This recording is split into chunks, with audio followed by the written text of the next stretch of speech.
that are in your body right now are not causing you disease.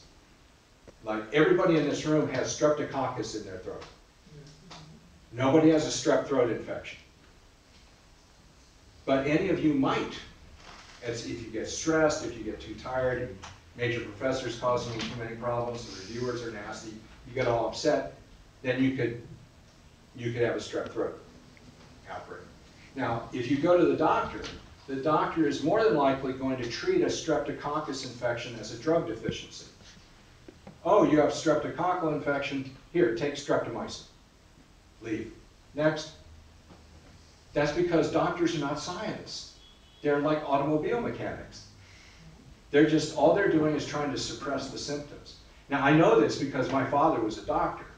And my father was the first president of a group of very radical American physicians called the Society for Clinical Ecology. It was the forerunner of environmental medicine. So my father was talking about environmental problems, environmental health problems in the 1950s. And his colleagues hated him because, you know, he would say, let me find out why this person keeps having a sore throat. Oh, it's because you're not getting enough sleep. Get more sleep, and then you never need to spend money on drugs anymore. You never need to spend money on the doctor anymore. Because the cause of the disease is your fatigue. It's not a deficiency of a drug. And so he taught me that most of what physicians are taught to do is suppress symptoms. And he taught me that physicians are always taught to be really conservative. Do no harm. Do no harm, right? Do no harm in an era of climate change means wait until there's an epidemic and then put on the spacesuits and go in and try to do something about it. But by that time, it's too late. And nobody understands where do no harm comes from. Nobody understands that today's modern medicine has a philosophical basis that goes back to a legal code that said if you're a doctor and you treat someone for an eye infection and they lose the sight of that eye, we're going to take your eye out. That's called an eye for an eye. If you treat someone for a tooth infection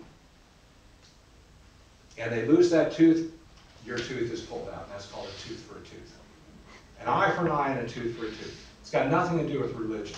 It's got to do with making medical practitioners really conservative about what they do to their patients.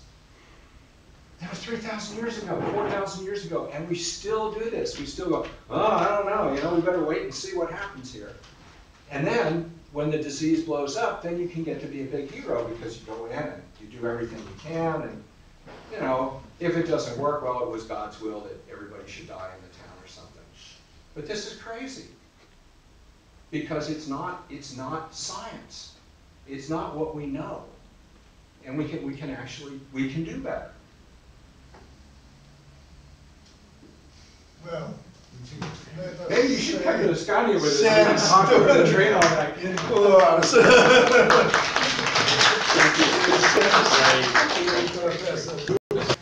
Thank you.